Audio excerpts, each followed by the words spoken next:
Boa tarde, pessoal.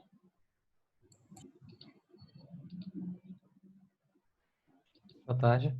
Tudo bem, pessoal? Boa Boa tarde. tarde, professor. Vamos, então, começar a nossa jornada de hoje, né? São 2 aulas para a gente encerrar o curso aí com vocês. Bom, vamos começar, então, falando sobre carcinogênese.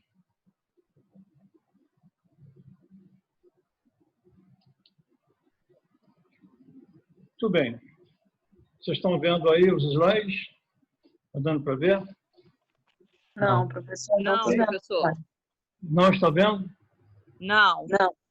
Então, espera aí que eu vou voltar lá. Espera um pouquinho aí. Vamos lá. E agora? Estão vendo? Agora sim, professor. Então, tá bom. Então, eu vou fechar aqui a minha imagem. Tá bom? A gente vai começar aí. Eu vou deixar aberto aqui o microfone. Qualquer dúvida, vocês podem interromper, a gente tira a dúvida na hora, tá bom? Fica melhor assim. Então, vamos lá. O nosso assunto hoje é carcinogênese. Vocês viram na última aula sobre neoplasias os aspectos da neoplasia, as divisões, como é que ela se divide, qual é a morfologia das neoplasias, uma que vem de tecido mesenquimal, outra de tecido epitelial, né? Com a nomenclatura direitinho, a disseminação, o que é a neoplasia benigna e não maligna. Então, hoje nós vamos falar sobre a carcinogênese, o que realmente causa a neoplasia, né? A base da neoplasia. Então, a definição de carcinogênese é essa aí: um processo complexo, multifásico, dependente de fenômenos genéticos e epigenéticos, que culmina no aparecimento de clones de células imortalizadas, que adquirem capacidade de multiplicar autonomamente, de invadir tecidos e de dar metástases.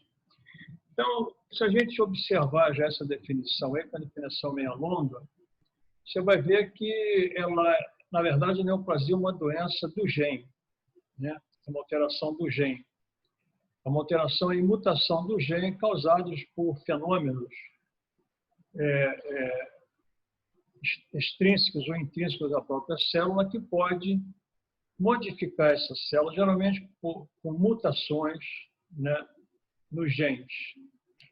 E com essas mutações, mesmo que num primeiro momento não apareçam imediatamente alterações na célula, ela, com o tempo, ela pode se modificar e a célula da neoplásica, ela tende a quê? A se imortalizar. Quer dizer, na verdade, aparecem clones, ou um clone, que a tendência é imortalizar. Então, ela foge da morte. Ela tenta bloquear, por exemplo, a apoptose, etc, etc. Uma outra coisa também que é importante a gente falar é que os tumores são sempre monoclonais. Já comentei isso com vocês quando falei em hiperplasias, alterações do crescimento celular, não sei se foi eu, Carlos Henrique, eu acho que foi eu mesmo. Então, toda célula neoplásica ela é monoclonal, quer dizer, ela se divide só num clone, só uma célula e vai embora. Então, ela é monoclonal, ela não é policlonal. Se forem várias células no tecido se dividindo ao mesmo tempo, aparecendo naquele momento, com modificações, ela é reacional, ela é hiperplásica, então não é neoplasia. Então, o conceito de neoplasia é que é uma célula monoclonal. Então, formado por um clone que venceu a barreira de controle da proliferação celular, tornando-se imortal. Quer dizer, então, a célula, a tendência é tornar imortal, ela não morrer. Ela evitar de todas as formas ela morrer, ela vai se imortalizar. Então, daquele clone inicial, que se transformou geneticamente, surgem, então, descendentes, são chamados subclones. E os subclones, então, eles adquirem capacidade de sobreviver também, imortalizar, invadir tecidos e de se implantar à distância, são as metástases. Então, sempre as células descendentes vieram de uma célula monoclonal, quer dizer, de uma célula. Então, uma divisão que apareceram outros clones que se imortalizaram, que adquiriram capacidade de sobreviver e invadir os tecidos. Se esse subclone não tiver características infiltrativas ou de dar metástases, então é uma neoplasia benigna. Ela cresce naquele local. Se adquirir a capacidade de invadir e dar metástase, então é uma neoplasia maligna, qualquer que seja, ou tumores malignos. Outra definição é: subclones são heterogêneos, sofrendo seleção clonal, e originam clones com maior capacidade de invadir tecidos e dar metástase. Então, todo subclone ele adquire maior capacidade de invadir tecido e dar metástase do que aquele clone de onde ele se originou. Bom, algumas definiçõezinhas aí. Tumores são resultados de agressões ambientais em um indivíduo geneticamente suscetível. Então, agressão ambiental, uma célula, à modificação. Câncer, doença genômica das células somáticas. Então, na verdade, o câncer é uma doença genômica, alterações dos genes. Câncer, outra definição de câncer, doenças provocadas na expressão de certos genes, especialmente os genes que regulam a diferenciação e a proliferação celular. São chamados proto-oncógenos. Daqui a pouco nós vamos conversar alguma coisa sobre isso. Então, tem essas definições. É uma doença genômica das células somáticas e doenças provocadas na expressão de certos genes, isto é, na produção de proteína, de receptores de superfície, etc., etc., que regulam, especialmente os genes que regulam a diferenciação e a proliferação celular. As propriedades das células cancerosas, o fenótipo dessas células. Elas têm autonomia na proliferação, são autônomas, são insensíveis aos sinais inibidores de mitose, não respondem, não, são insensíveis aos sinais que inibem a mitose. Elas tendem a evadir da apoptose, quer dizer, elas tendem a não, isto é, a se imortalizar, né? Tenta evadir da apoptose. Autonomia de sobrevivência e proliferação. Instabilidade genômica, toda célula neoplásica tem instabilidade genômica. Então, os subclones, eles podem ter mutações nos genes, com outros tipos de subclones, enfim, mas sempre tem instabilidade genômica, uma das propriedades das células cancerosas. Capacidade de evasão também do sistema imunológico. Não responde, não há bloqueio dessas células neoplásicas, elas tendem a se evadir. E capacidade também de invadir e de dar metástases, de se disseminar. Então, essas são as propriedades das células neoplásicas, células cancerosas.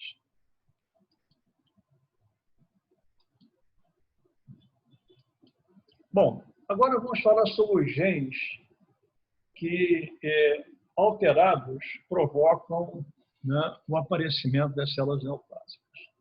Então, vamos falar inicialmente nos proto-oncógenes. Proto-oncógenes são genes que controlam a proliferação e a diferenciação celular, comandando a divisão celular de maneira ordenada e fisiológica, sendo responsável pelo ciclo celular normal. Então, o proto-oncógene é um gene normal em qualquer célula, né? Aqui, outra definição, são genes que existem normalmente nas células de vasta gama de animais. Quer dizer, então, são células que existem normalmente. Quando esses genes sofrem mutação, eles se transformam, então, em oncógenes, que é o gene alterado da proliferação celular. Então, os proto-oncógenes são os genes que regulam a proliferação e diferenciação celular. Quando eles se modificam, quando ele sofre a mutação, seja mutação por inserção, mutação pontiforme ou translocação, qualquer tipo de mutação, ele então vai se transformar em oncógeno, então vai haver uma proliferação celular desordenada e com tendência a invadir e a provocar imortalidade celular, etc, etc. Bom, os produtos dos proto-oncógenos. Os proto-oncógenos, que são os genes normais, eles produzem isso aí. Fatores de crescimento, alguns deles, alguns fatores, só citei aqui, fator de crescimento, receptores de fatores de crescimento, principalmente o CRB1, CRB2 e NEU, proteínas ligadoras de GTP, são as proteínas RAS, proteínas citoplasmáticas com atividade sinásica, chamadas ABL, ciclinas de CDK, proteínas nucleares, que são fatores de transcrição, MYC, MIB, FOS e JUN. Então, são produtos que interferem na proliferação e diferenciação celular, os proto-oncógenos. E os oncógenos? Oncógenos são proto-oncógenos que sofreram mutação, rearranjo, translocações ou alterações outras que os ativam. Então, os proto-oncógenos habitualmente não são um pouco inativos, eles são responsáveis pela proliferação celular normal. Só são ativados principalmente naquelas células que a gente sabe que são as células lábeis, né? E as células quiescentes, não naquelas células permanentes. As estáveis, o proto-oncógeno não atua. Quando há mutação dos proto-oncógenos, então aparecem os oncógenos. E são ativados por essas mutações aí. Mutação pontiforme, mutação por inserção, translocação, amplificação gênica e superexpressão gênica. Aqui, alguns oncógenos, quer dizer, são proto-oncógenos modificados, que na sua expressão, eles podem provocar esses cânceres aí. Então, por exemplo, o HR2-neu, que é um oncógeno, provoca aparecimento de câncer da mama. Ciclinas, pode provocar aparecimento de câncer de esôfago, cólon, pâncreas, carcinoma das células escamosas, carcinoma da nasofaringe. O Carras é um oncógeno que provoca aparecimento do câncer de pâncreas. O Carras também produz o aparecimento, induz o aparecimento do câncer de cólon. O Carras-V, também câncer de pâncreas. A beta-catenina, que também é um oncógeno, produz câncer de colo, induz aparecimento de câncer de colo, como o Carras. Ciclina, câncer de fígado, mutante BRAF, melanoma, e MITF, melanoma. Todos esses aqui são oncógenos, portanto. Então, são genes que habitualmente são proto-oncógenos que, alterados, se transformam em oncógenos que vão provocar esses tumores aí. O segundo tipo de gene, que também é responsável pelo aparecimento de tumor, na sua alteração, né, na sua mutação, são responsáveis pelo aparecimento, são chamados genes supressores de tumor. O que é isso? Esses genes, eles regulam a divisão celular, atuando como freios, de maneira ordenada e eficaz, impedindo a ação de um oncógeno. Então, o gene supressor de tumor, ele é antagônico ao oncógeno. Então, quase sempre, às vezes, pode aparecer um oncógeno, um proto-oncógeno transformado em um oncógeno, mas o supressor de tumor tende a frear a ação desse oncógeno. Então, se ele estiver alterado, se ele estiver desregulado, ele pode provocar indiscriminadamente a ação do oncógeno e transformar a célula em câncer. Esses genes supressores do tumor, eles são recessivos e precisam ter os dois alelos afetados para induzir o câncer. Então, gene defeituoso em homozigose ou perda de heterozigose. Tá bom? Então, vamos entender isso aqui. Para que esses genes atuem como responsáveis no aparecimento de neoplasias, impedindo a ação de oncógeno, eles têm que ter os dois alelos defeituosos. Então, tem que estar em estado de homozigose.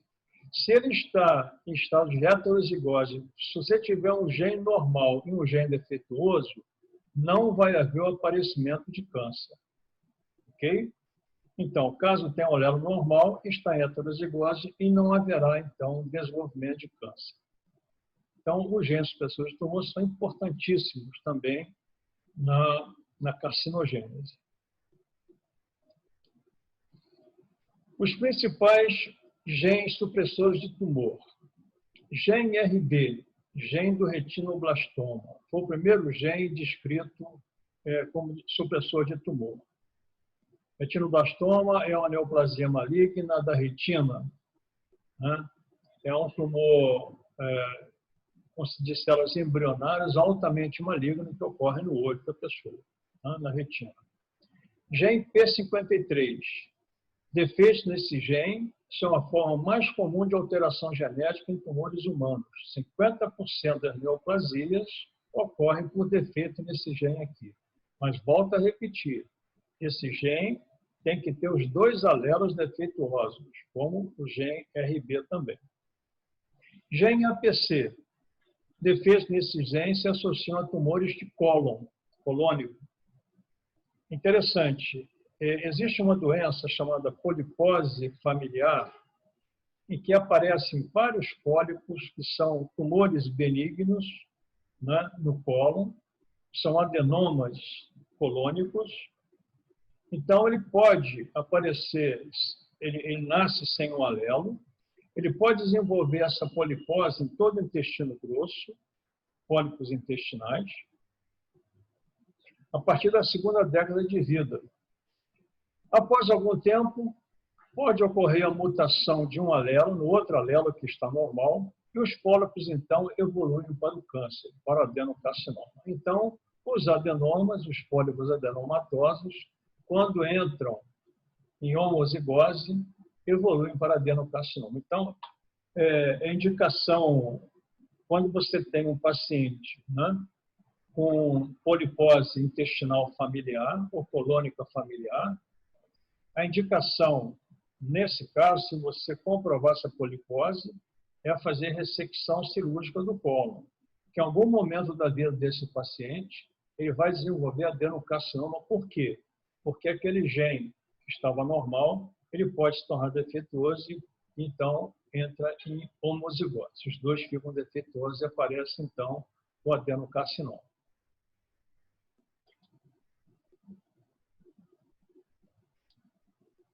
Gene DDC, carcinomas coloretais também, é outro tipo de gene supressor de tumor. Esse gene WT1, que é o tumor de Wilms, esse tumor é chamado de nefroblastoma, é um tumor renal de crianças, tumor altamente maligno. Também esse gene, quando entra em homozigose, provoca o aparecimento desse tumor de Wilms. E o gene NF1, gene da neurofibromatose 1, e que esse gene também, pessoas às vezes, neurofibromatose é um tumor, tumor dos nervos periféricos, em que você tem quase sempre uma proliferação de neuritos e de fibroblastos, substituindo o nervo. Então, você pode ter um tumor solitário, uma fibromatose solitária, mas pode aparecer vários nódulos ao longo do corpo. Então, as pessoas ficam deformadas com vários nódulos. Então, isso é neurofibromatose. Quando esse gene, então, entra em homozigose, aparece essa doença.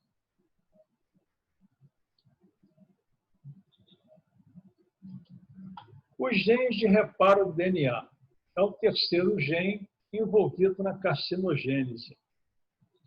Esses genes de reparo do DNA, eles codificam moléculas, proteínas ou moléculas, que participam no reconhecimento e no reparo do DNA. Então, se o DNA está defeituoso ou o gene supressor de tumor defeituoso, ou oncogene, ou proto-oncógene vai entrar em defeito, o gene de reparo entra então para reparar aquele gene. Então, são chamados genes de reparo do DNA. Quando eles estão também defeituosos, vai aparecer alguns tumores, como esse aqui, adenocarcinoma colônico hereditário sem polipose, quer dizer, sem aquela polipose familiar. Esse é outro tipo de tumor colônico. Genes BRCA1 e BRCA2, câncer de mama, é o breast cancer. BR, breast cancer, câncer 1 e 2. Normalmente aparece em carcinomas mamários hereditários. Quando tem defeito nesse gene, vai aparecer seguramente em alguma fase da vida da mulher o carcinoma de mama. Então, hoje, existe até alguns trabalhos que fazem tipagem dos genes para ver se está defeituoso ou não. Se o BRCA1 ou 2 estiver defeituoso, então, existe até indicação para fazer uma mastectomia, ser retirado da mama. Gene BCL2. Esse gene BCL2 é gene para apoptose, outro tipo de gene também que interfere. Quando esse gene está com defeito, aparecem alguns tipos de tumores. Esse aqui, por exemplo, BCL2 é um gene para apoptose. Vai aparecer um linfoma, que é um tumor maligno, folicular de células B. Os genes defeituosos não induzem a apoptose, que levam ao maior número de células, portanto, ao aparecimento de neoplasia. Então, esses genes induzem a apoptose. Quando eles estão defeituosos, eles impedem a apoptose e aparecem, então, induzindo indiretamente o aparecimento da neoplasia. Bom, então nós falamos dos genes que são responsáveis no aparecimento de tumor, ou que quando estão com defeitos, seja por qualquer tipo, por superexpressão, amplificação gênica, né, mutação protiforme, inserção, etc., ele pode provocar aparecimento dos tumores, né? Mas principalmente, volto a repetir, são dois genes que estão muito envolvidos com neoplasias. É os genes os oncógenes, né, e os genes supressores de tumor. Agora vamos falar sobre o que causa, né, que leva ao aparecimento do câncer, da carcinogênese. Então, nós temos aqui, inicialmente, viral, os vírus. Então, nós temos os vírus RNA, são os retrovírus. Esses dois vírus aqui provocam leucemia de células T no adulto, no Japão e no Caribe. Aqui no Brasil não aparece. Pode aparecer também esses genes RNA, retrovírus, aparecendo no linfoma de linfócitos B na zona marginal do baço. É um tipo de linfoma que ocorre no baço, por defeito do vírus, entrando com vírus RNA. RNA vai atuar dando esses defeitos aí. E vírus DNA induzem também câncer. Por exemplo, vírus do papiloma humano, o HPV, ele provoca aparecimento de papilomas e carcinomas epiteliais. Então, os cânceres, por exemplo, de colo uterino, câncer de cavidade oral, que forem cânceres derivados de células epiteliais escamosas, geralmente são provocados por esse vírus do papiloma humano. Existem mais de 100 vírus do papiloma humano, mais de 100 vírus HPV. Desses aí, os mais envolvidos no aparecimento de câncer são os vírus 16 e 18. Os outros também podem aparecer, mas em menos proporção. Vírus de Epstein-Barr. Esse vírus de Epstein-Barr vai induzir o aparecimento do linfoma de Burkitt. Linfoma de Burkitt é um linfoma, é uma neoplasia maligna de tecido linfóide. Esse termo oma, quando a gente vê linfoma, você acha que é neoplasia benigna, mas não. A neoplasia linfóide, ele sai um pouco daquela nomenclatura dos carcinomas, do sufixo-oma, dos sarcomas, etc. Então, quando é neoplasia maligna de tecido linfóide, nós falamos linfoma. Então, esse linfoma de Burkitt é um linfoma que ocorre em crianças africanas, induzidos pelo aparecimento ou induzidos pelo vírus de Epstein-Barr, EBV. O vírus HHV, vírus 8 do herpes humano, também está relacionado com sarcoma de Kaposi. Sarcoma de Kaposi é um sarcoma cutâneo, é um angiosarcoma, né? É um tumor de vaso sanguíneo que ocorre na pele das pessoas. Então, o sarcoma de Kaposi está relacionado com vírus 8, HV, do herpes humano. O vírus da hepatite B. O vírus da hepatite B está relacionado com carcinoma hepatocelular, quer dizer, com hepatoma. Hepatoma também é um termo errado, mas é consagrado pelo uso. Então, eu prefiro usar carcinoma hepatocelular. Então, esses vírus todos induzem a esses tumores. Logicamente, volto a repetir, eles vão incorporar na célula e alterar aqueles genes que nós já vimos anteriormente, provocando, então, os tumores. Outros agentes biológicos que também provocam o aparecimento de câncer são esses aí. Citei alguns só. Xistossoma hematóbio, que vai provocar o câncer de bexiga urinária. Clonorchis sinensis é um parasito que vai provocar carcinoma das vias biliares.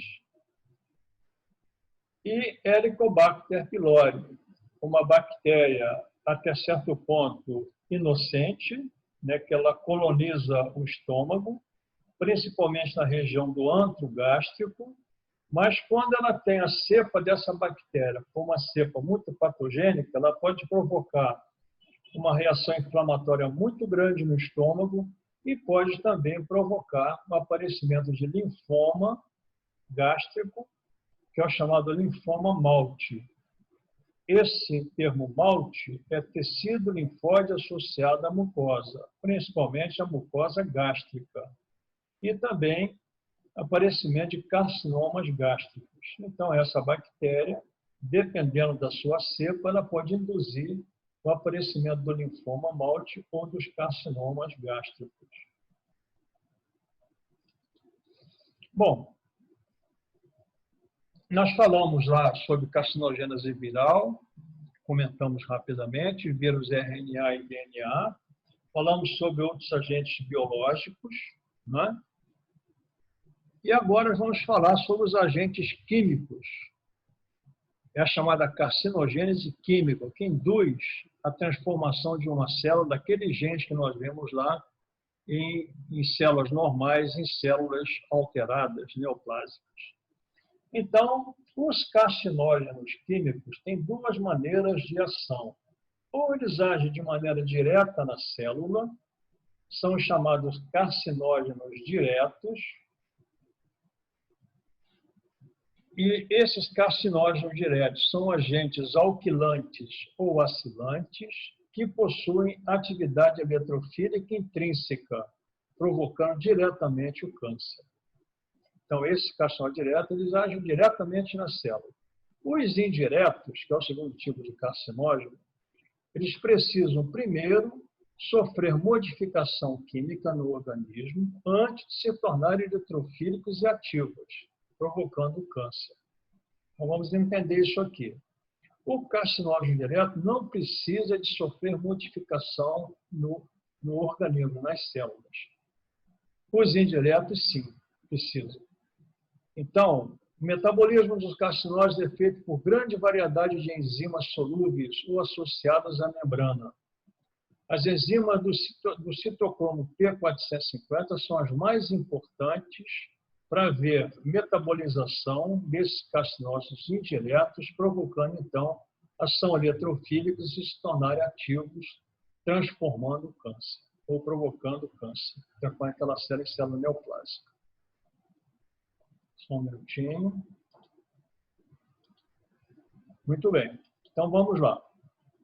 Os carcinógenos químicos atuam sobre o DNA, causando mutações, ok? Daqueles genes. Os genes mais frequentemente afetados são o RAS, que é o oncogene, e um P53, que é um gene supressor de tumor. Nós vimos isso lá. Então, esses genes aqui são mais frequentemente afetados por carcinógenos químicos. O mecanismo de ação é a formação de compostos covalentes com DNA, levando, então, a erros durante a replicação. Quando ocorre erro, então, você houve mutação, provoca, então, o aparecimento de clones neoplásicos. A proteção da carcinogênese química geralmente é feita por genes de reparo do DNA, como nós vimos anteriormente. Eu vou citar aqui para vocês, para não ser muito...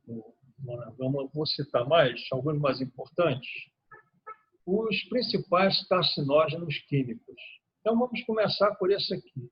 Hidrocarbonetos policíclicos aromáticos. Derivam da combustão incompleta do carvão mineral, do petróleo, do tabaco, etc. Compostos que contêm carbono são, portanto, alcatrões, sendo carcinógenos indiretos. Então, os hidrocarbonetos policíclicos aromáticos são carcinógenos indiretos. O que significa isso? Que eles têm que serem modificados nas células, eles não agem diretamente na célula. Serem modificados enzimaticamente e metabolicamente para agir, para se transformar em agentes eletrofílicos. É interessante a gente observar que o tabaco, a ação do tabaco é através de composto de carbono, que é um alcatrão. Então, não é nicotina, não é nada disso. O alcatrão é que vai provocar, vai irritar aquela célula, vai transformar aquela célula, o DNA da célula, e vai provocar, então, o aparecimento de clones neoplásicos. Também são envolvidos produtos alimentícios, principalmente produtos defumados. Carne defumada e peixe defumado também contém o quê? Hidrocarbonetos policíclicos aromáticos. Então, atenção nesses produtos alimentares aí. O segundo tipo de carcinógeno químico são as aminas aromáticas, derivadas da anilina, precisam sofrer ativação nos hepatócitos pelo sistema P450. São, portanto, carcinógenos indiretos e vão causar câncer de bexiga. Azocompostos são carcinógenos indiretos também, então precisa ser metabolizado primeiro. Eles têm interesse por serem usados como corantes na indústria alimentícia, é o chamado amarelo manteiga. Então, na margarina, essa margarina que a gente compra em mercado, aquele amarelo dela é um azocomposto, que é amarelo, chamado amarelo manteiga. Eles são colocados na margarina exatamente para dar cor amarelada à margarina. Então, são carcinógenos também. Agentes alquilantes. Esses aqui são diretos, mas de baixa potência. São usados no tratamento do câncer, interagindo com o DNA, podendo provocar o aparecimento de outros tumores. Exemplo, ciclofosfamida, clorambucil e busulfan. Esses aqui são agentes químicos em quimioterapia que são usados para tratar determinados tumores, interagem com o DNA e pode provocar aparecimento de outros tumores que não aqueles que eles estão tratando. Então, esses agentes alquilantes são diretos, podendo provocar diretamente na célula alteração e provocar outros cânceres. Quer dizer, vai tratar de um câncer e provoca outro. Isso é um efeito colateral. Nitrosaminas são substâncias formadas no organismo a partir de aminas ou amidas ingeridas como alimento. Sua importância é com relação ao câncer gástrico. O gene P53, isto é, o gene supressor de tumor, é o alvo desse tipo de carcinógeno, da nitrosamina. Aflatoxinas são toxinas produzidas por cepa desse fungo, do Aspergillus flavus, que contamina cereais, arroz, milho, amendoim, e podem provocar o aparecimento de hepatocarcinoma. Então, pode eventualmente acontecer, né? Quem lida com arroz, milho, etc., que come às vezes cru, mesmo amendoim cru, tendo esse fungo, ele pode liberar a aflatoxina e transformar em hepatocarcinoma. Asbesto causa mesotelioma e carcinoma broncopulmonar, principalmente quando associado ao hábito de fumar. A principal forma de contato é com exposição ao amianto. Então, o amianto é um produto que ele serve para isolamento, né? E esse amianto, então, ele contém asbesto, feito por asbesto, que é uma forma de sílica, modificada de sílica. Então, ele vai provocar o aparecimento do mesotelioma pleural e do carcinoma broncopulmonar. Cloreto de vinil causa angiosarcoma hepático.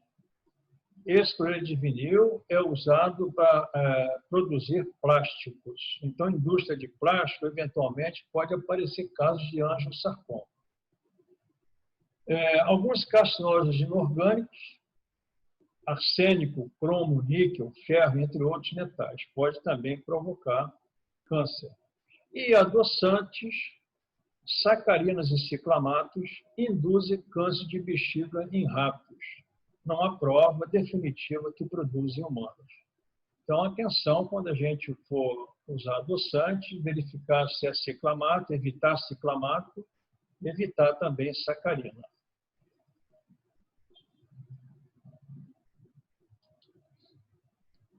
Bom, outro tipo que causa carcinogênese e transformação em câncer são as radiações. Então, nós temos a radiação ultravioleta. A luz solar é o agente cancerígeno mais importante, provocando aparecimento de lesões pré-neoplásicas, pré-cancerosas, como a ceratose actínica, que é uma doença que ocorre principalmente em pessoas idosas, a partir dos 50 anos, por exposição à luz solar. Existe uma degeneração da pele, né? Daquele ceratinócito lá da camada epidérmica, transformação em câncer. Numa fase, a ceratose é uma fase pré-neoplásica e depois, então, se transforma no carcinoma. E também outros cânceres de pele, carcinomas basocelular, espinocelular e melanomas, todos eles envolvidos nas radiações ultravioletas. Uma coisa a considerar com vocês aqui. Esse carcinoma basocelular, ele é um tumor considerado maligno pelas alterações que nós vemos de crescimento, ele vai invadindo. Só que ele invade localmente.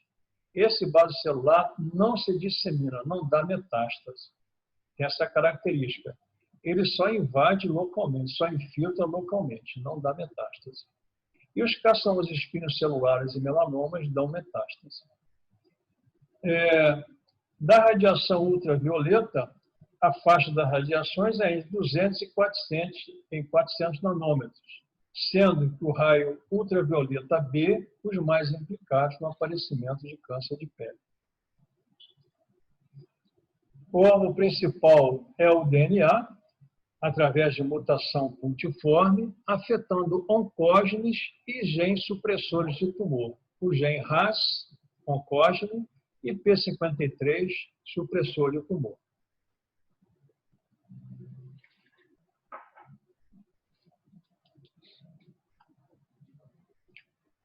Também nós vamos ter a chamada radiação ionizante, que não é a radiação por ultravioleta. Essas ionizantes, ela pode ser eletromagnéticas através de raio-x e raio gama. Pessoas expostas a raio-x e raio gama, pode haver transformação em câncer, carcinogênico por radiação. E as particuladas, principalmente partículas alfa e beta, prótons e nêutrons. Os tumores mais frequentes que acontecem provocados por radiação ionizante são as leucemias, os osteosarcomas, câncer da tireoide, câncer de mama, etc. O câncer da tireoide está muito relacionado com o raio-x. Então, não é comum atualmente, mas já foi muito comum o aparecimento de operadores de raio-x e médicos radiologistas, aparecimento de câncer da tireoide. Os dentistas também, mas depois, com as proteções, isso foi desaparecendo. Mas ainda tem alguns casos que, de vez em quando, a gente observa. Bom, agora a carcinogênese tem algumas etapas para se transformar, principalmente a carcinogênese química. Então, nós temos 3 etapas. A primeira delas é a chamada iniciação ou inicialização, alguns chamam também. Mas iniciação ou inicialização é a transformação celular provocada por diversos agentes cancerígenos, alterando suas respostas ao microambiente, tornando-as potencialmente capazes de se multiplicar de modo autônomo. Então, vamos entender isso aqui. A iniciação não significa já o câncer, a célula neoplásica completamente desenvolvida, mas ela está iniciada. Ela pode se dividir, em determinado momento ela pode se transformar. Então, vamos lá. Todos os iniciadores são agentes mutagênicos, claro, agem lá na genética, e eletrofílicos, com grande afinidade com compostos nucleofílicos, proteínas, DNA e RNA. Então, a célula iniciada, ela não retorna à normalidade, ela fica iniciada. Se a coisa evoluir, ela vai para a segunda fase, que é a fase de promoção. Então, primeiro é a fase de iniciação, a célula se transforma. Segunda é a fase de promoção. Essa fase consiste em proliferação ou expansão das células iniciadas. Então, vai haver proliferação com expansão clonal. É uma coisa. A promoção é um processo demorado, é a fase que mais demora no aparecimento do câncer. Os promotores são substâncias que têm em comum a propriedade de irritar o tecido e provocar reações inflamatórias e proliferativas. Então, o agente que provoca a iniciação é um carcinógeno, vai transformar a célula. Depois, ele mesmo pode ser um promotor ou pode ter um outro promotor. Então, ele vai irritando o tecido e provocando uma reação inflamatória e, finalmente, proliferação, transformando-se, então, numa proliferação clonal, monoclonal. E a terceira fase é a progressão. Após o seu surgimento, quer dizer, primeiro iniciação, segundo, isso aí é um atrás do outro. Iniciação, promoção, progressão. Após o seu surgimento, o câncer sofre modificações que o tornam cada vez mais agressivo e mais maligno. O câncer é formado por células heterogêneas com subclones mais ou menos agressivos. Além de alterações intrínsecas nas células neoplásicas, a progressão depende também de fatores do hospedeiro, como resposta imunológica e também estado hormonal. Depois da progressão, então, que é a fase que ele já começa a invadir, começa a proliferar, que ele já está invadindo, vai ficando agressivo e vai invadindo. Aí vão aparecer, finalmente, os sintomas clínicos, que é a fase posterior à progressão. Ok? Então, vai depender do aparecimento dos sintomas clínicos da progressão se transformar no câncer. Então, iniciação, promoção, progressão e, finalmente, sintomas clínicos do câncer. Então, vamos ver aqui. Então, isso aqui é a fase da transformação da célula, que é a iniciação. Célula normal, célula iniciada, já está alterada.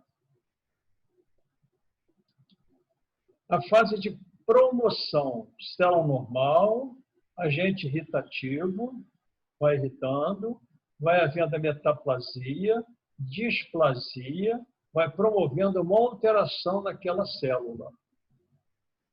Ok? Então, normal, transformação, promoção, iniciação, promoção e, finalmente, a progressão. A progressão é quando você tem a célula completamente mudada, transformada, então vai infiltrar e dar metástase, vai invadir e dar metástase. Então, essa é a progressão para depois, finalmente, ter os sintomas clínicos. Aqui, por exemplo, escuta, nós temos a promoção, em que você já tem a célula alterada, ela está começando a expandir, não é iniciação, isso aqui ela está se expandindo, mas ainda não infiltrou, não houve progressão, não houve disseminação. Aqui, a progressão é quando você já tem a infiltração das células neoplásicas e também as metástases aparecendo, portanto, a sintomatologia clínica. Uma coisa importante a considerar, né? A agressividade dos tumores vai depender muito de quê? Do tipo de neoplasia, do tipo de gene afetado, né?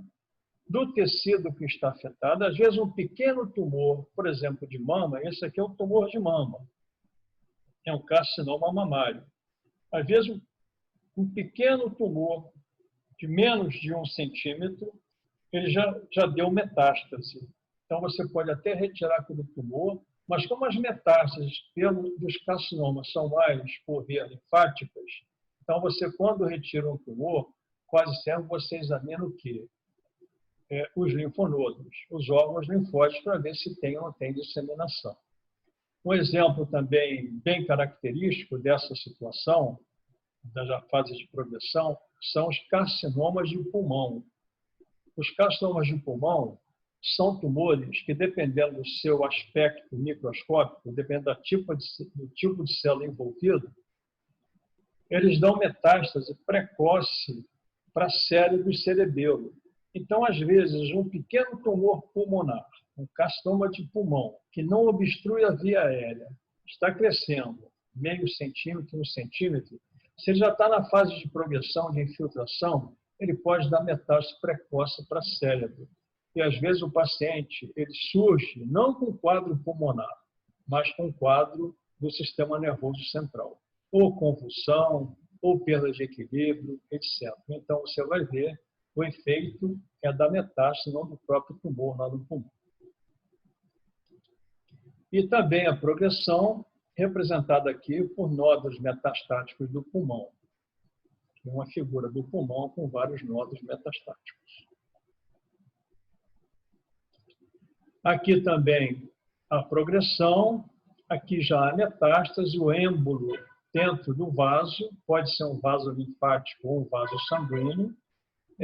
O êmbolo adquire capacidade de infiltração na fase da progressão da neoplasia. Então, ele penetra, né, emboliza e vai à distância. Agora, uma coisa extremamente importante. Eu não sei se o Carlos Henrique comentou com vocês, eu vou comentar aqui rapidamente sobre metástase. O problema da metástase é o seguinte. Primeiro que as células neoplásicas, elas não se aderem umas às outras. Elas tendem a se isolar, a se liberar, né? Então, para você ter uma metástase, vamos supor que o tumor esteja aqui nesse tecido. Aqui não está representado, aqui só está representado o êmbolo linfático. Então, vamos supor que o tumor estivesse aqui nesse canto à direita, acima e à direita. Ele, para chegar aqui nesse vaso e penetrar no vaso, ele tem que se liberar lá do tumor, infiltrar a matriz extracelular, tem que ter uma receptividade à célula tumoral, ele tem que vencer a membrana basal, né, do vaso, tem que penetrar no endotélio, tem que cair na circulação. Quando ele cai na circulação, ele tem que fugir de quê? Da imunidade do indivíduo. Então, o tumor, às vezes, ele libera determinados fatores que tendem a inibir o quê? A opsonização, tende a inibir a fagocitose tumoral. E aí, então, ele vai embora. Então, a metástase tem essa característica. São várias situações até chegar em áreas à distância do tumor. Então, pessoal, com relação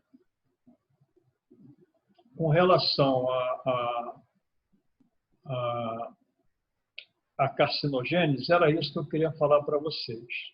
Gostaria de saber se vocês têm alguma dúvida quanto a isso.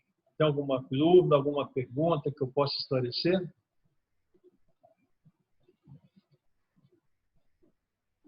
Hein, pessoal? Vocês têm alguma dúvida? Quer algum esclarecimento? Está tranquilo quanto à carcinogênese? Então, tá bom. Então, nós vamos passar aqui para a próxima aula, que é a aula sobre imunopatologia, noções de imunopatologia.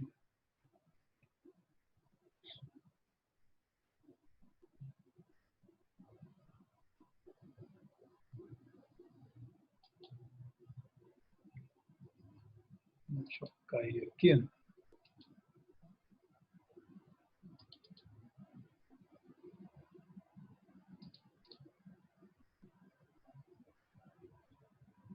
Ok, pessoal? Estão vendo aí? Vocês estão ouvindo? Sim. Está vendo aqui? Então, Sim, professor. Vocês já tiveram imunologia, não tiveram? Lá com o professor Ulisses? Hein? Vocês tiveram nesse período ou no período anterior? Período anterior. No anterior. Então, se eu falar alguma bobagem aqui, depois vocês falam com o Ulisses para ele brigar comigo, tá bom? Que ele é da parte de imunologia, e eu vou chamar a atenção de vocês mais para a parte de patologia, das lesões causadas por doenças imunológicas. Tá bom? Professor. Então, vamos começar. Professor. Oi, pode falar? Você pode só repetir rapidinho aquela parte da célula metastática? Quais estímulos que ela precisa para invadir outro tecido? Como é que é? Quem está falando? Deixa eu ver aqui no chat. A célula metastática, para ela invadir outros tecidos, qual estímulo que ela precisa? Você pode repetir essa parte? Sim. Olha só, os carcinomas quase sempre dão metástase por via linfática. A maior parte deles. São os tumores malignos de tecido epitelial. Os sarcomas tendem a dar metástase mais por via sanguínea. Então, eu quero dizer o seguinte, a metástase é um fenômeno complexo. Não basta você dizer que a célula neoplásica maligna vai ocorrer metástase com facilidade. Então, para dar metástase, ela tem que, primeiro, se desligar do tumor, daquela região tumoral, das células tumorais. Segundo, ela tem que cair como se fosse um neutrófilo. Ela vai ter que cair na matriz extracelular, vai ter que ter fatores predisponentes na matriz para ela migrar, ela vai ter que chegar no vaso, né? Vencer a membrana basal do vaso, passar através do endotélio, às vezes até produzindo fatores que destroem tanto a membrana basal quanto o próprio endotélio, e cair na circulação linfática ou sanguínea. A partir daí, então, ela vai se disseminar. Só que quando ela cai na circulação, essas células elas agem como o quê? Como corpo estranho. O organismo não reconhece. Então, ela tenta fugir do componente imunológico. Vamos supor que ela fuja. Nós vimos naquela imagem lá que devia ter ali umas 30 células naquele êmbolo. Você lembra disso? Ou mais até, não sei. Era um bolinho de células, um êmbolo linfático. Daqueles 30, 40, eles vão circular, né, vão através da circulação sanguínea, para se implantar em determinado local. Outra coisa, para se implantar em determinado local, aquele local tem que ser receptivo para a sua proliferação. Então, se a gente imaginar, por exemplo, que ela vai circular, ela vai bater num tecido, bater no outro, alguns vão ser bem receptivos, outros menos receptivos. Aí, o que ela vai fazer? Ela vai fazer o caminho inverso. Ela vai ter que vencer o endotélio daquele tecido, vencer a membrana basal, chegar naquele ambiente da matriz extracelular do tecido e ser receptivo ali. Então, tem uma série de situações, né, que ela tem que ser recebida lá naquele tecido. Alguns tecidos recebem melhor um tumor do que o outro. Vamos colocar assim entre aspas. Estou fazendo aqui uma coisa meio figurada. Por isso é que, falei a vocês, o câncer de pulmão, ele tem muita afinidade pelo tecido nervoso central. É mais receptivo. O câncer da próstata do homem, né, ele se dissemina muito para osso. Então, por exemplo, para os ossos da coluna vertebral. Por quê? Eles têm afinidade com a medula óssea. Então, na verdade, a metástase é uma situação complexa, não é um fenômeno simples, é complexo. Às vezes, um tumor cresce, né? Por isso é que você, às vezes, quando você examina um câncer de mama, por exemplo, atualmente, qual é a conduta hoje do câncer de mama? Faz o diagnóstico de câncer de mama, às vezes um câncer pequeno, de 1, 2 centímetros, ou até um pouco maior. O cirurgião, o mastologista, ele retira ou a mama toda, ou uma parte da mama, né? E aí, então, ele vai examinar o quê? Como é um carcinoma, a tendência mais é disseminar por via linfática. Então, ele vai examinar os linfonodos axilares homolaterais daquela mama. Então, se for mama esquerda, os linfonodos axilares da mama esquerda para ver se teve ou não disseminação com os linfonodos. Então, as coisas acontecem assim. Deu para entender? Deu sim, professor. Obrigado. Então, tá bom. Isso aí é um assunto apaixonante, hein? As metástases, ainda está muito sendo estudada a metástase, então é um assunto muito apaixonante. O tumor, quando ele come, por exemplo, aquele carcinoma base celular que eu falei, ele só cresce localmente, não tem grandes problemas. Você retirou, com boa margem de segurança, acabou. É cirúrgico. Agora, um carcinoma outro, que invade muito, que dá metástase rápido, então você tem que examinar outros locais para ver se deu ou não deu metástase. Tá bom? Bom, então vamos lá. Vamos falar mais alguma dúvida, pessoal? Sobre aquela situação lá da carcinogênese? Então tá bom. Bom, sistema imunológico, sistema imunitário. Aqui eu trouxe algumas células para a gente só recordar rapidamente. Professor, não está aparecendo o slide. Não está? Ué, o que aconteceu aí? Está aparecendo a janela do explorador de arquivos. Não está aparecendo o PowerPoint. Ih, rapaz, será que eu estou com essa aí? Eu não... Vê se está minimizado o PowerPoint. Oi? Vê se está em outra janela o PowerPoint. Deixa eu ver aqui. Não. O que eu estou vendo aqui tem a carcinogênese e tem a imunopatologia no PowerPoint já. Ué. O que aconteceu aqui? Aqui está aparecendo a tela com os arquivos aqui. Imunopatologia, carcinogênese, quadro de hipersensibilidade. Entendi. Deixa eu ver se eu consigo voltar aqui, que é para a gente... Deixa eu ver aqui.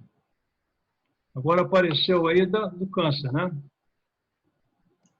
É não, isso? está aparecendo a sua janela com os arquivos. Deixa eu ver aqui, peraí, só um minutinho.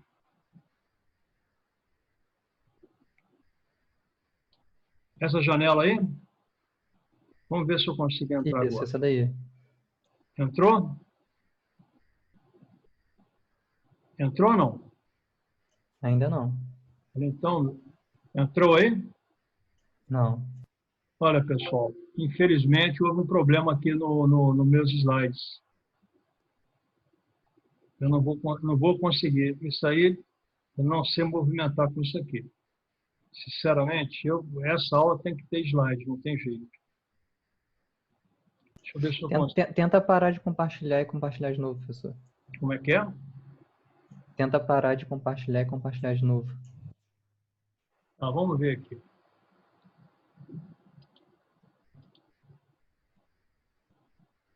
Estranho, né? Achando meio estranho, porque aqui já está. Ele tá aqui no PowerPoint para mim, mas não está aparecendo para vocês aí, né? Não. Deixa eu ver aqui. Aqui no Zoom, tenta parar de compartilhar e compartilhar de novo sua tela. Vamos ver se eu consigo aqui. Foi? Agora foi. Então tá bom. Ainda bem. Então tá certo.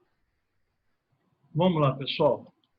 Então vamos falar sobre o sistema imunológico imunitário. Então, esses aí são os tecidos que formam o sistema imunológico. Não vou ficar repetindo, porque vocês já tiveram isso em imunologia.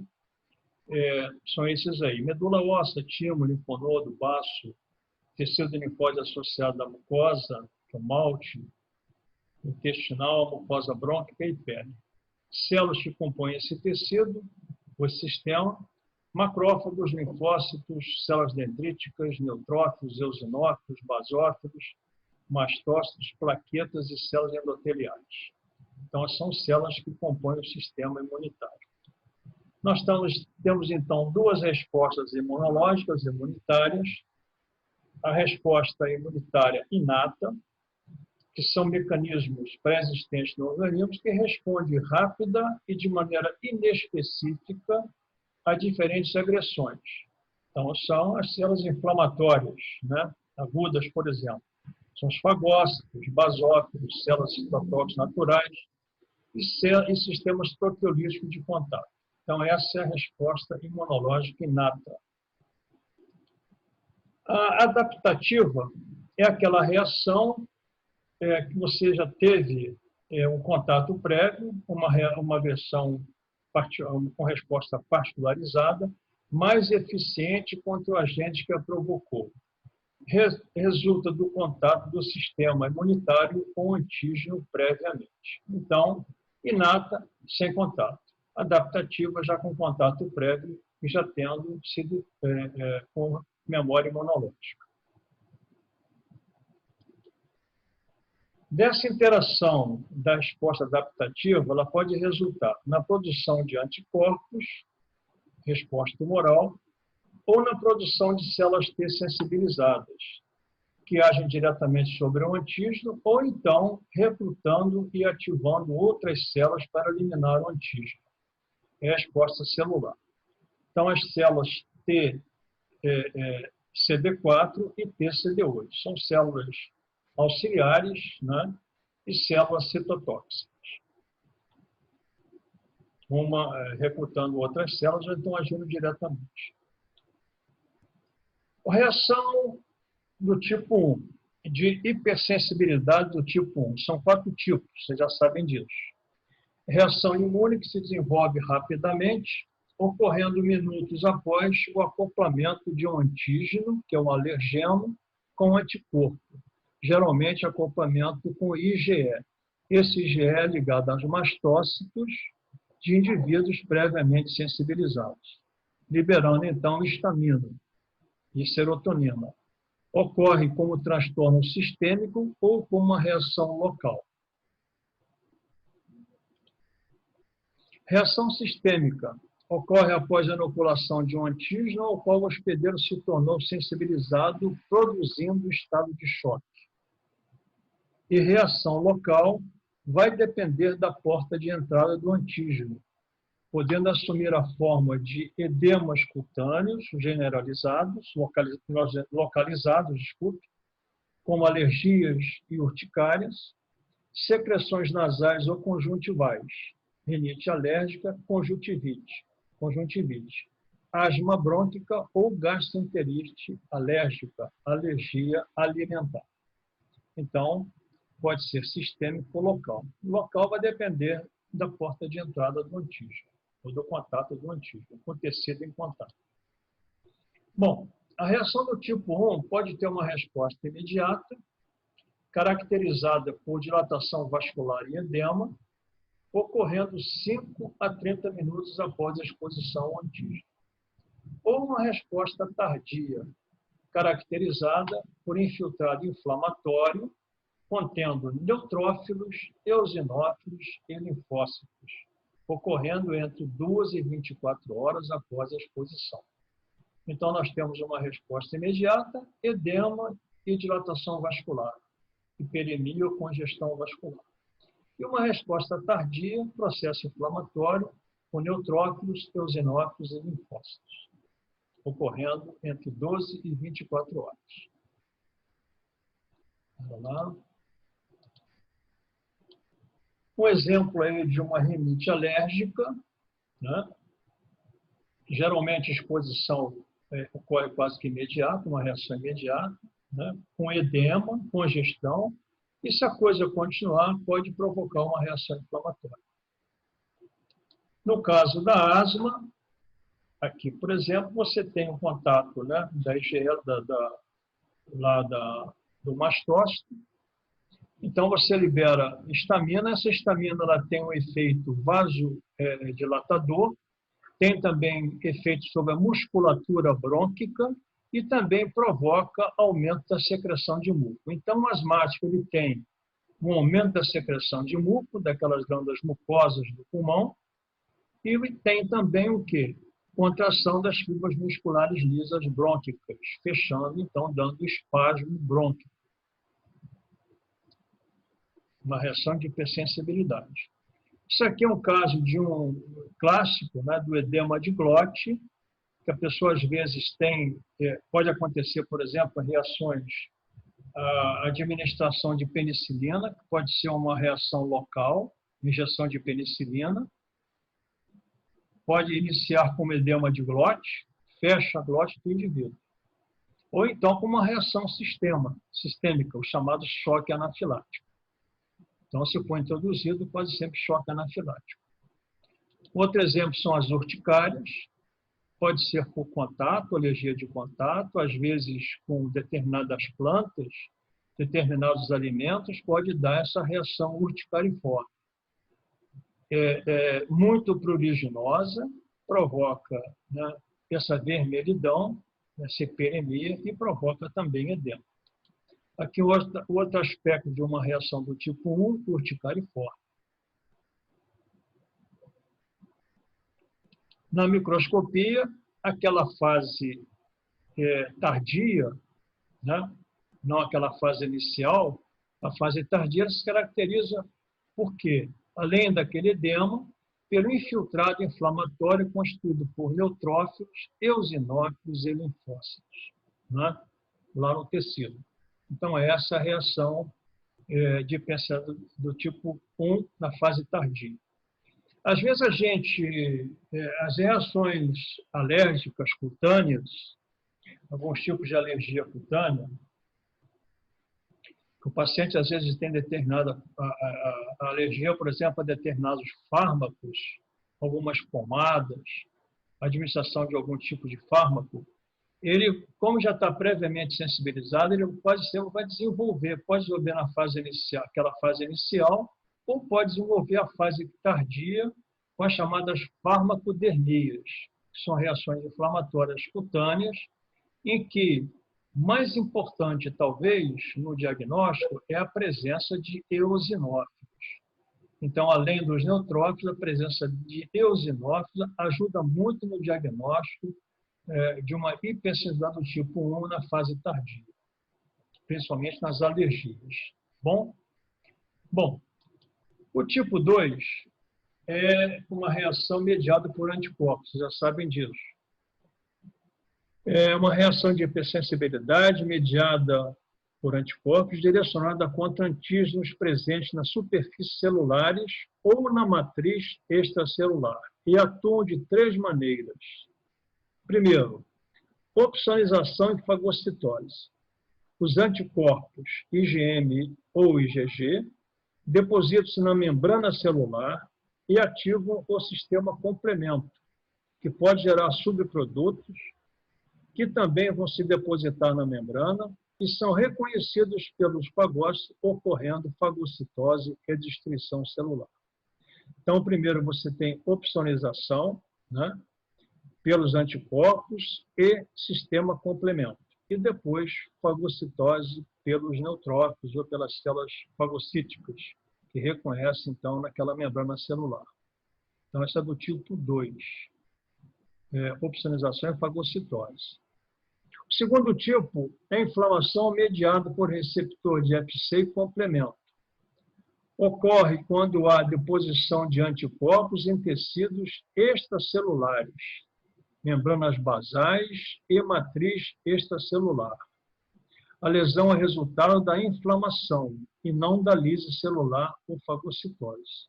Então, a lesão inflamatória mediada pelo receptor FC e complemento, com depósito em membranas, em tecido extracelular, membrana basal e matriz, vai dar esse tipo de reação do tipo 2, que é inflamatória.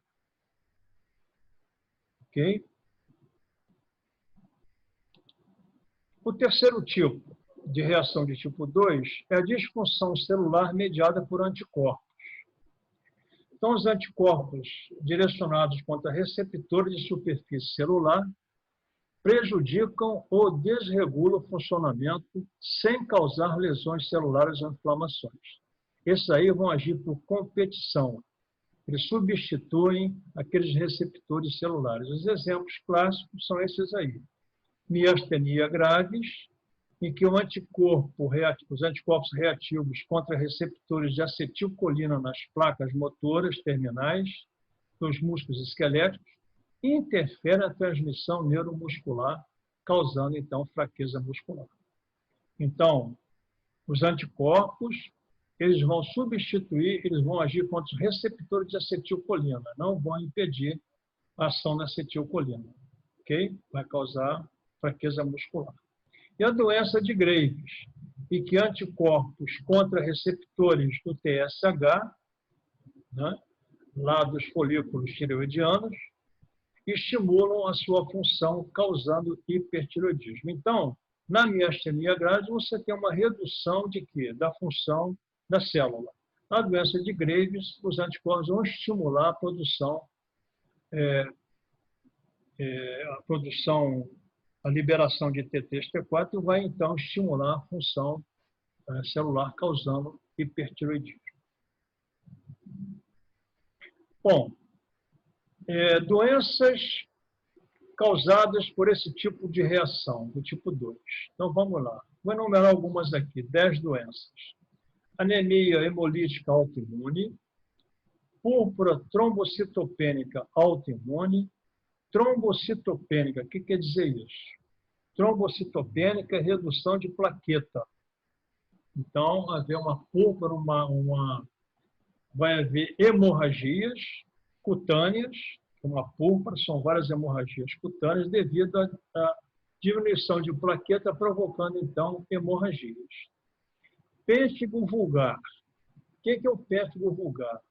Vai haver também uma lesão nos desmossomos daquelas células epidérmicas, aquelas pontes intercelulares, vão se fragmentar, provocando lesões bolhosas na pele. Então, o pêssego vulgar também é uma reação do tipo 2 por destruição, né, lá dos desmossomos das células epidérmicas. Vasculites causadas por ANCA, anticorpo anticitoplasma dos neutrófilos. Também são vasculites que vão provocar reação inflamatória em todos os vasos cutâneos, principalmente. Síndrome de Goodpasture. Essa síndrome de Goodpasture é uma síndrome que vai ocorrer a lesão nos rins e nos pulmões. Os anticorpos vão agir contra a membrana basal, naquele depósito de matriz extracelular, ou membrana basal, tanto dos pulmões quanto dos rins. Vão provocar, então, hemorragias no pulmão e nos rins também. Ok? Opa, só um minutinho. Febre reumática aguda, também é outra forma do tipo 2, da fase aguda. Miastenia grave, já falei para vocês. Doença de Graves, já falei. Diabetes resistente à insulina, também é outra forma de hipersensibilidade do tipo 2. E, finalmente, anemia perniciosa. Essa anemia perniciosa, também chamada de anemia megaloblástica, ela ocorre o seguinte, ação de anticorpos contra as células parietais do corpo gástrico, impedindo que essas células produzam fator intrínseco. Ou então, anticorpos contra o próprio fator intrínseco. Então, não vai haver absorção intestinal, provocando, então, anemia perniciosa. Vamos passar aqui alguns slides sobre essas curvas, que é uma curva trombocitopênica, hemorragias gengivais, quando tem esse tipo de curva, a pessoa sangra espontaneamente nas gengivas, nos lábios também. Sangramentos também, né, na pele, que é o mais comum, a púrpura, né? São sangramentos cutâneos. Pênfigo vulgar, aquela lesão dos desmossomas lá da epiderme, destruindo a epiderme, vai provocar o aparecimento dessas vesículas, dessas bolhas disseminadas pelo corpo. Dá-se o nome de pênfigo vulgar. Pênfigo vulgar também, além daquelas lesões cutâneas, pode também afetar, formando bolhas no epitélio do lábio e também no epitélio da língua, até também no esôfago. Infelizmente, o pênfigo vulgar é uma doença muito desagradável, grave às vezes. Aqui está o pênfigo vulgar, você tem um corte de pele, em que nós temos destruição dos desmossomos, daquelas células da camada intermediária, né, da camada espinhal, da epiderme. Então, vai destruir e vai se formando essas vesículas ou bolhas dentro da epiderme, que depois vão se tornar muito maiores. Isso, então, é o pênfigo vulgar, é uma doença de hipersensibilidade do tipo 2. Vasculite causada por ANCA, também. Aí, novamente, vasculite causada por ANCA. Às vezes, essa vasculite confunde até com aquela da púrpura trombocitopênica. Mas essa aqui é uma vasculite causada por ANCA. Então, aqui está uma imagem do anticorpo anticitoplasma dos neutrófilos, desculpem. Vocês veem aqui um neutrófilo, né, com os núcleos multilobulados, e aqui você tem o anticorpo no citoplasma dos neutrófilos. Então, isso aí é uma imagem de imunofluorescência. Aqui uma outra imagem em que você tem o problema da acetilcolina nas terminações nervosas, né? Então, você impede que isso aqui haja neurotransmissão. Né? Bloqueia a ação da acetilcolina, ele bloqueia o receptor da acetilcolina, o anticorpo, né? Aqui uma imagem de uma síndrome de Goodpasture, em que você tem hemorragias pulmonares por lesão na membrana basal dos vasos pulmonares, né? E aqui, ao mesmo tempo, você também tem a lesão renais, nos glomérulos renais com hemorragia renal, também por lesão lá na membrana basal dos glomérulos. Aqui uma doença de Graves, que é o hipertireoidismo, em que você tem estímulo do TSH, né? Então você vai ter produção excessiva de hormônio tireoidiano, levando então a síndrome de Graves, hipertireoidismo. Com toda aquela sintomatologia, né? Exoftalmia, aumento do olho, tireoide aumentada, e às vezes nem está muito aumentada, pessoa muito nervosa, muito ansiosa, tremor, hiperativa, etc, etc. Aumenta o metabolismo, né? Agora, reação do tipo 3, mediada por imunocomplexos, causa lesões no tecidos por provocar a inflamação no local da deposição. Nós temos dois tipos de imunocomplexos nesse tipo de reação, o tipo 3. ou ele se forma na circulação, são chamados imunocomplexos circulantes, que é uma combinação de antígeno com anticorpo na circulação, e são depositados tipicamente na parede dos vasos. Então, quando depositam tipicamente na parede dos vasos, provoca uma reação inflamatória e vai formar um aspecto, uma necrose, provocar uma necrose que é chamada de necrose fibrinoide. Daqui a pouco eu vou mostrar para vocês. E os imunocomplexos in situ, quando são formados em regiões extracelulares, onde o antígeno foi depositado previamente. Então, vamos ver a diferença aí. Quando se forma na circulação, deposita nos vasos, na parede dos vasos. Quando se forma in situ, deposita no tecido extracelular, no colágeno, no conjuntivo. Tá? Os antígenos exógenos que vão provocar esse tipo de reação, proteína estranha, uma bactéria ou um vírus. Endógenos, antígenos circulantes presentes no sangue ou componentes antigênicos das próprias células do tecido do indivíduo. São as chamadas doenças autoimunes. Aqui está um pouco pequeno, mas eu nem vou comentar muito. Só vou dizer o seguinte, que reação do tipo 3 generalizada, sistêmica, em que você tem a formação de anticorpos circulantes, quase sempre o produto final é uma necrose fibrinoide na parede vascular, com a vasculite necrotizante aguda, dada por depósito de imunocomplexo, complemento e proteínas plasmáticas. Então, a necrose fibrinoide é uma necrose da parede vascular, provocando uma vasculite, que você vai ter depósito de imunocomplexo, complemento e proteínas plasmáticas.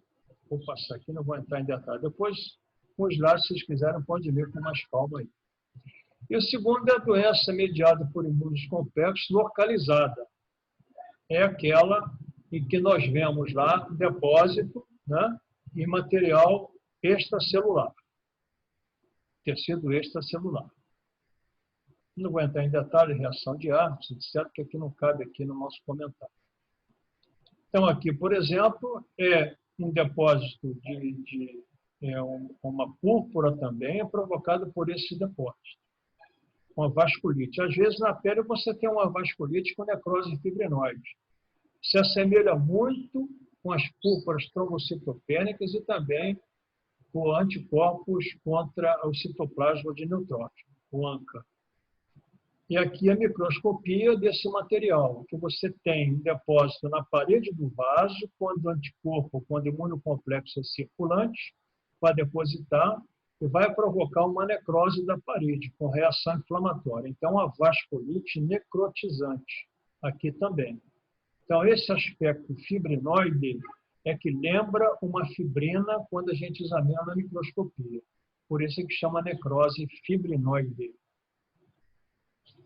Aqui também é um lúpus eritematoso sistêmico, melhor, isso aqui é localizado, né, discoide, em que você tem o chamado aspecto em asa de borboleta, com lesões eritematosas no nariz e nas regiões malares, direita e esquerda. Isso é bem típico do lúpus. Também doença provocada por reação do tipo 3 por imunocomplexo. Aqui outro exemplo de necrose fibrinoide, aqui é um vaso com reação inflamatória. Pode até, nessa necrose, haver formação de trombo, pequenos trombos intravasculares, provocando, então, extravasamento de hemácias e hemorragias. Então, isso aqui é o padrão clássico do depósito da parede vascular, imunocomplexo circulante. Aqui eu trouxe esse diagrama aqui de um glomérulo renal, só para a gente lembrar que no rim, as chamadas glomerulonefrites, quase todas elas são provocadas por depósitos de imunocomplexos. Só que imunocomplexo, ela se deposita não na parede do vaso, mas se deposita, por exemplo, no mesângio, naquelas células mesangiais. Então, deposita aqui, imunocomplexo, deposita às vezes na membrana basal, que também é matriz extracelular, mas não deposita na parede vascular lá das arteríolas, e sim lá no glomérulo, que na verdade são uma série de capilares, o tufo glomerular. Ela pode, esse imunocomplexo, pode se depositar em vários locais do glomérulo renal. Então, por exemplo, se ele se depositar aqui no mesângio, ele vai provocar um tipo de glomerulonefrite que nós chamamos de glomerulonefrite mesangial. Okay? Se ele depositar na membrana basal, então vai provocar um tipo de glomerulonefrite que nós chamamos membranosa. Se ele se depositar aqui entre a membrana basal e o podócito, né, e a célula podocitária, pode haver um estímulo de proliferação desta célula podocitária.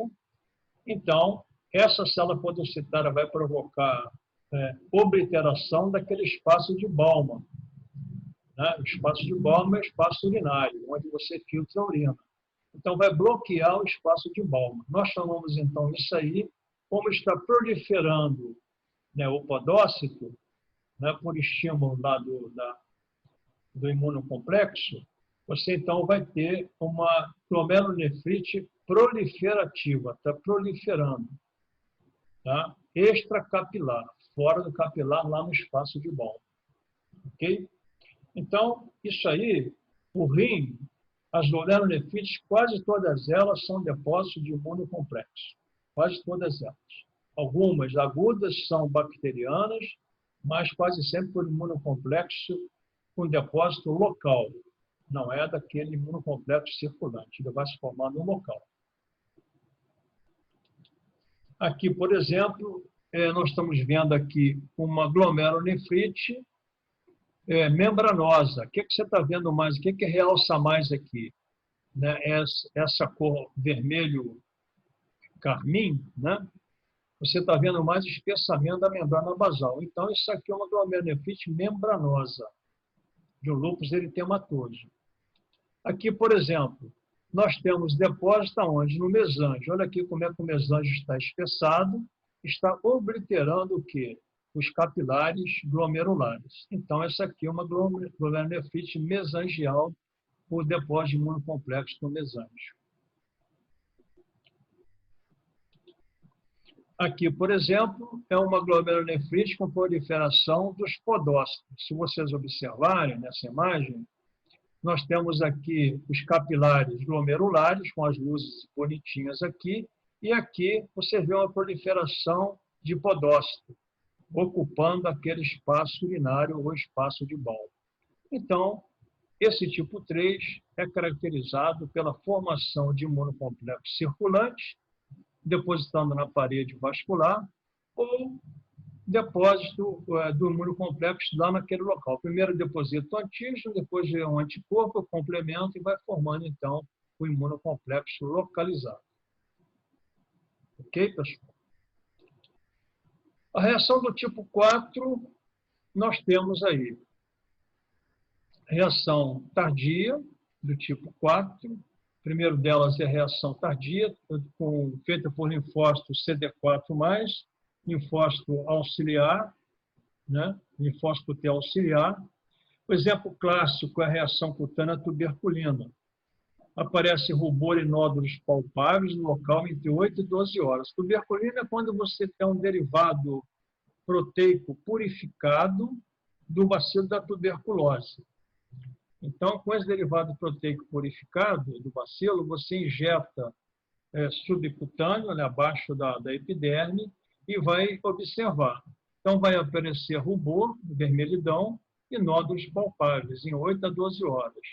Vai atingir o pico de 24 a 72 horas para depois regredir.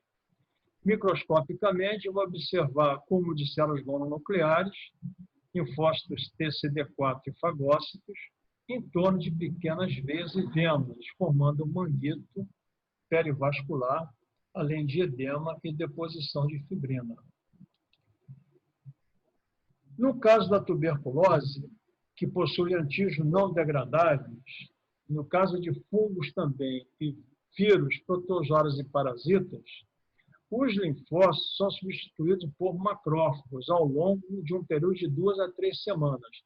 Vocês se lembram lá quando eu falei de tuberculose, no nódulo de Gom, lá na periferia do pulmão, ou na tuberculose de reinfecção? Então, aqueles macrófagos sofrem uma transformação morfológica por hipersensibilidade e vão se assemelhar às chamadas células epiteliais, sendo então chamadas de células epitelioides. Então, um agregado de células epitelioides forma um cordão de linfócitos, envoltas por um cordão de linfócitos, forma o chamado granuloma.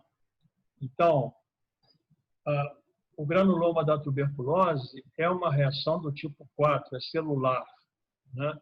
Formada pela presença de células epitelioides, células gigantes tipo Langhans e linfócitos T na periferia.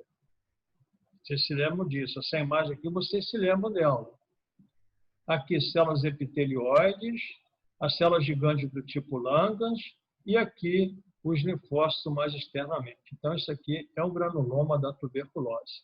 Se houver necrose caseosa, então, forma-se o padrão da tuberculose clássico. Período que vem, nós vamos ter, se Deus quiser, aula prática, com mais tranquilidade, vocês vão para o 5º período. E eu, recentemente, eu já até comentei com vocês, lá no hospital, eu vi um caso de tuberculose pleural, fibrosante. Quando eu examinei agora, vi vários granulomas, e essa lâmina eu já mandei recortar para a coleção lá da patologia. Então, eu pretendo dar essa lâmina para vocês lembrar um pouquinho de tuberculose. Outra reação do tipo 4, além daquela mediada por células, além daquela formando granuloma, desculpe, é a reação citotóxica mediada por células TCD8, são linfócitos citotóxicos. Neste caso, as células TCD8, sensibilizadas, destroem as células-alvo que possuem antígeno. Estas células T efetoras são chamadas de linfócitos T citotóxicos.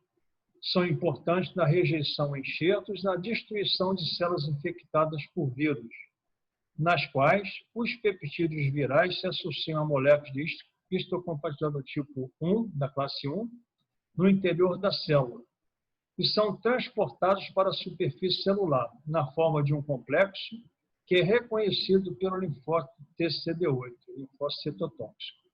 Então, para esse linfócito agir, né, o vírus, os peptídeos produzidos pelo vírus, vai ter que fazer uma reação de juntar, né, com moléculas do tipo 1, né, de histocompatibilidade, vai até a superfície, o linfócito reconhece, então o linfócito vai lisar aquela célula, causando a eliminação da infecção. Ok? Então, vamos lá. Isso aqui, por exemplo, é uma tireoidite de Hashimoto, um tipo de tireoidite do tipo autoimune, em que você tem aqui a formação de folículos linfóides e destruição das células tireoidianas, né? Então, é isso aí, pessoal. Alguma dúvida, pessoal? Vocês já tinham tido isso aí lá na imunologia, né? Tem alguma dúvida com relação às imagens, com relação às reações imunológicas aí ou não? Ok? Pessoal, estão me ouvindo? Sim. Alguma dúvida quanto a isso ou não? Está tranquilo? Acho que não, professor. Tudo bem. Está tudo Tá bem? tranquilo, professor. Oi? Sim, Então tá tá bom. tranquilo. Então vamos fazer o seguinte, olha só, eu vou dar para vocês agora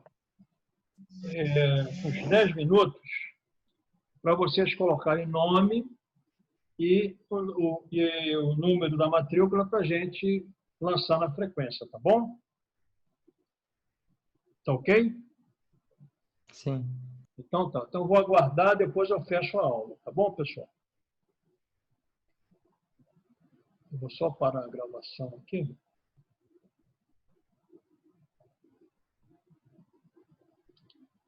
Ô, professor, Oi, pode falar. olha aqui, tem algum e-mail que eu possa falar com o senhor sobre frequência? Tem? Como que eu pego? Posso pegar aqui agora? Pode. Qual que é? Por Pode falar? favor. Você quer falar sobre o quê? Você está achando que a frequência está errada, está equivocada? Porque eu acho que tá errado, porque eu não perdi nenhuma aula do senhor, que eu me lembre. Se perdi foi no máximo uma, eu tô com 22%. Ah, é? 22 faltas. Quem está falando? É Mariana de Oliveira Campos. Então, vou fazer uma coisa, Mariana. Ah, Eu vou fazer uma coisa. Deixa eu anotar aqui a sua matrícula, o seu nome, que eu vou fazer uma revisão disso aí, tá bom? tá bom, obrigada. Só um minutinho. Mariane, Mariana de Oliveira Campos. com 2 N's ou N só, Mariana? Só um N. Mariana de Oliveira Campos. Isso. Tá bom. Sua O matrícula? senhor quer minha matrícula? Sim, por favor. 2018, Aham, 10, aham. 303. 303? Isso. Ok. Então, eu vou verificar. Você tem. Aí que eu te falo, você tem algum e-mail que eu possa te mandar? Ou Tem, eu vou. telefone? Oi? O que você prefere, e-mail ou telefone? Pode ser, o senhor que sabe, pode ser telefone, é mais fácil de passar por aqui. Vou passar para a turma inteira meu telefone. Ai, ai. Não tem Posso problema não. falar? Eu vou fazer o seguinte, eu vou verificar e aí eu passo para a coordenadora do quarto período, tá bom assim? Para a O senhor Cristina? que sabe, pode ser. Então fica melhor. Eu passo para a É porque Cristina, aí, na hora que lançar, eu tô até com medo de reprovar. tá? Eu passo para a Cristina e a Cristina te dá uma posição, tá ok? Ah, então tá bom. Tá Uhum. bom, tudo bem. Obrigada, viu? Você está com 22%? Eu tô com 22. Tá certo, 22 pontos dela. tá bom. Obrigada, viu, professor? Ah, Um não. dedo. Que isso, boa tarde. Então, estou aguardando o pessoal acabar. Quando acabar, por favor, me dá um toque. O último aí, eu vou esperar umas 5 minutinhos.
Você também montou agora.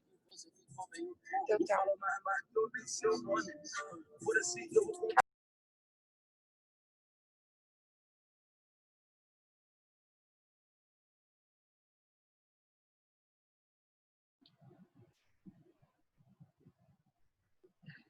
Todo mundo já foi aí, pessoal?